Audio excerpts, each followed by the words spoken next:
the dangers of religion.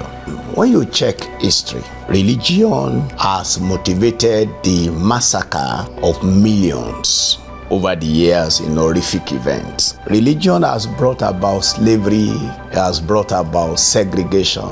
Religion has brought about racial discrimination, rejection, ostracization, and other oppressive practices. Religion has brought terrorism. Religion has fueled the fire of conflict, hatred, fear, and murder throughout the world. Religion itself is problematic to humanity, whereas human beings expect that religion will provide solution to their problems. Rather, instead of religion to provide solution to their problem, what they have is heavy load of religious activities that are too much for men to bear.